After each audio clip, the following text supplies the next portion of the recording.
Assalamualaikum, selamat pagi. Siapa yang hatinya bening, menarik hati. Teman-teman, orkestra.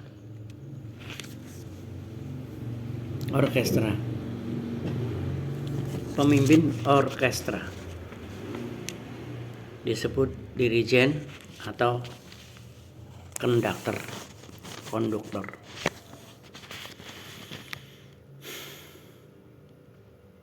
Konduktor itu hanya bawa tongkat kecil, ya. Dan menggunakan mimik dan gerakan untuk memimpin sekian banyak pemain musik. Ada yang alat tiup, ada yang alat gesek, dan drum atau genderang. Jadi tugas dari pemimpin orkestra itu adalah memastikan semua musisi bermain itu adalah selaras dengan tempo dan dinamika yang tepat sesuai dengan interpretasi dari musik yang diinginkan. Jadi ada selaras, ada tempo yang sama, ada dinamika yang diinginkan, serta interpretasi dari musiknya. Menginterpretasi partitur. Masing-masing pemusik itu di depannya pasti dipasang partitur.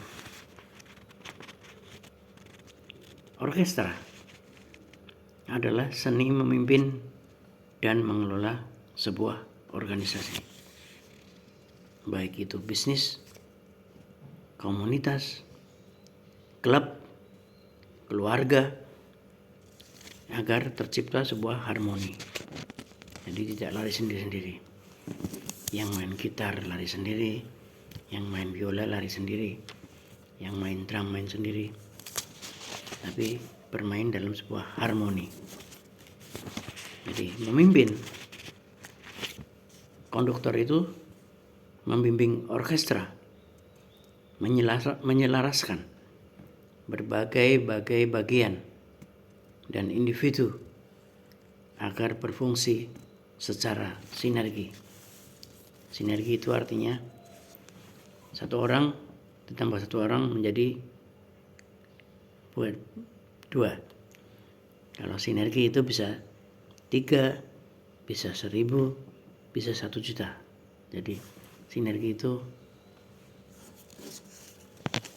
multiple.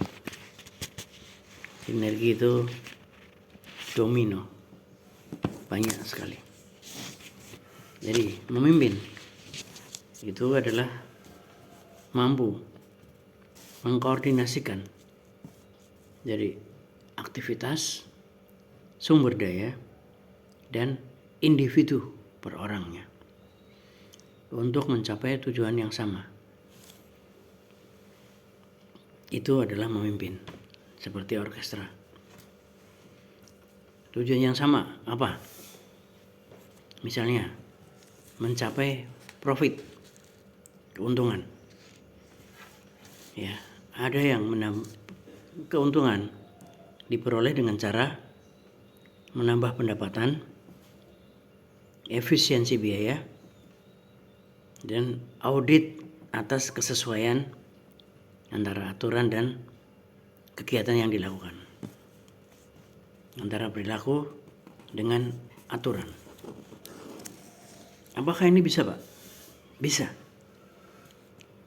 Jadi misalnya yang main gitar itu tidak boleh terlalu kencang, suaranya tidak boleh terlalu keras, harus sama dengan suara bass. Jadi tidak ada yang dominan, jadi semuanya terdengar. Nah, menambah pendapatan ini biasanya ada di bagian marketing. Sementara efisiensi biaya itu ada di bagian operasional. Jadi bagaimana caranya seorang konduktor ya, dirijen itu menyesuaikan, mensinkronkan antara yang berkehendak mengirit biaya dengan marketing yang relatif tidak memikirkan biaya tapi memikirkan pendapatan supaya sinkron. Disitulah seninya ya.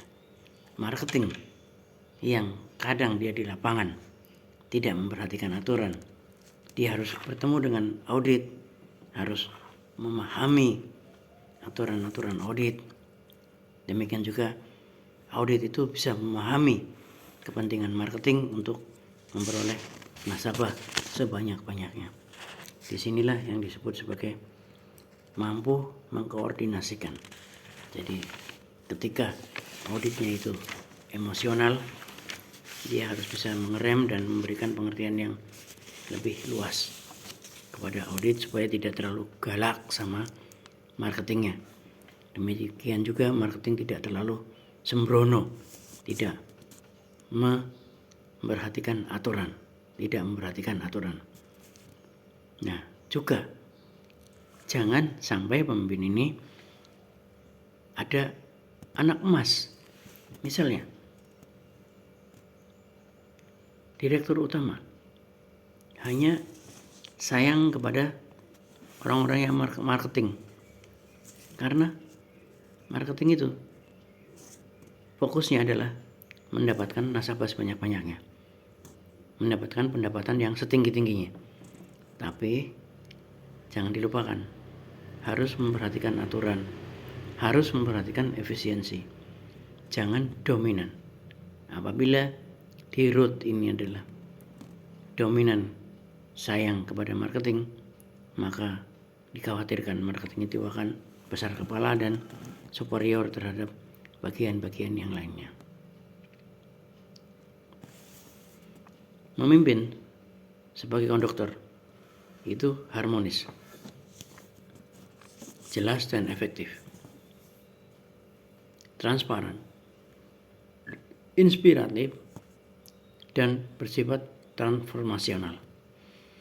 Jadi apa yang diinstruksikan ke bawah, apa yang disampaikan kepada seluruh anggota tim itu jangan semata-mata transaksional, tapi harus transformasional. Tidak harus dengan uang, tapi harus dengan knowledge, pengalaman, dan kedewasaan. Misalnya, apabila kamu dapat bekerja dengan baik, itu kamu akan dapat uang. Namun, di samping uang itu, Anda juga akan menjadi orang yang dewasa dalam bekerja. Transformasional itu adalah kalau kamu baik di level ini, kelak kamu akan promosi. Itu namanya transformasional, bertransformasi. Jadi tidak sekedar transaksional. Ada nilai-nilai yang diberikan kepada tim. Jadi pengorbanannya tidak hanya untuk sebuah uang. Nah, seni dari memimpin ini adalah sama dengan konduktor tadi. Jadi kadang melepas, kadang mengikat, kadang kencang, kadang slow gitu. Tergantung partitur yang diinginkan dari owner, tergantung partitur yang diinginkan oleh si pencipta lagu.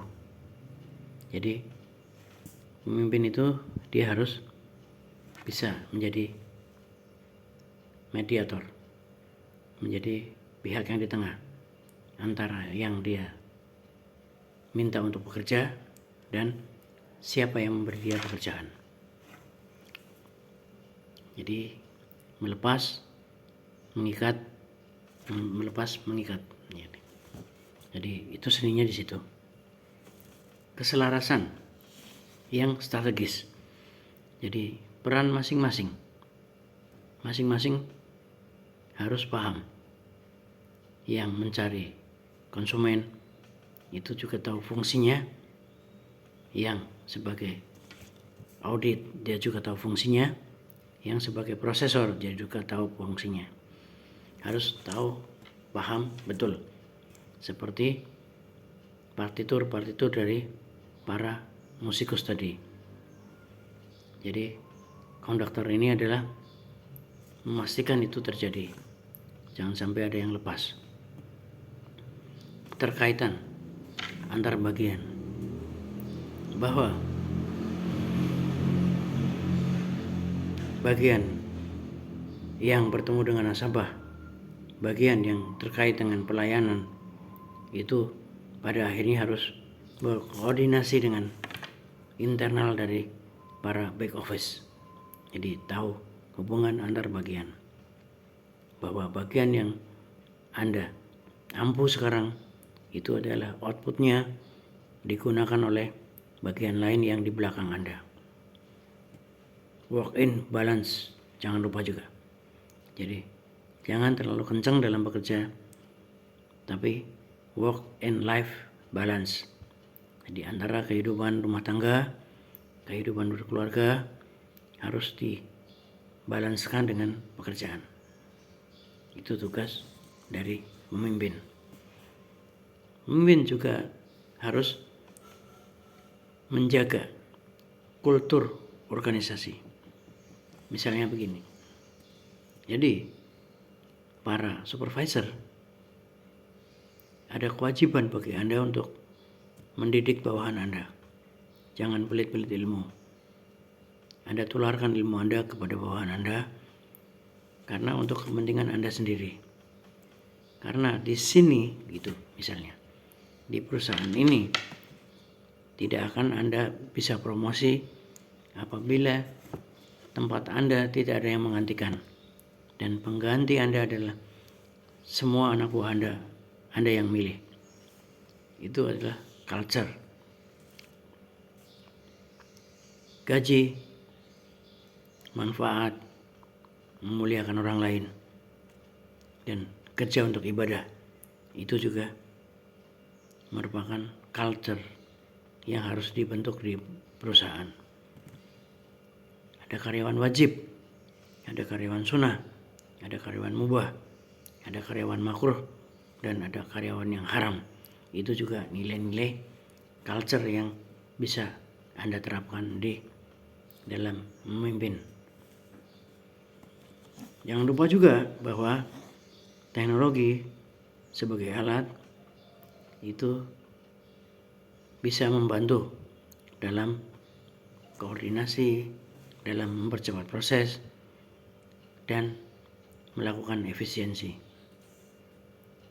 Nah, teknologi ini bisa Anda beli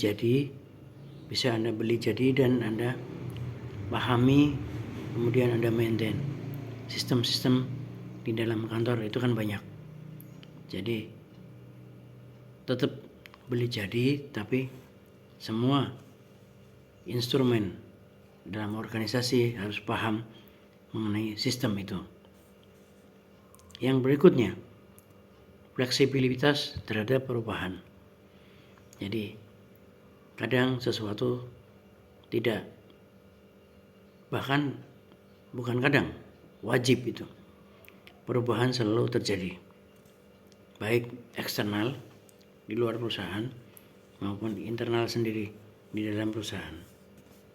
Jadi human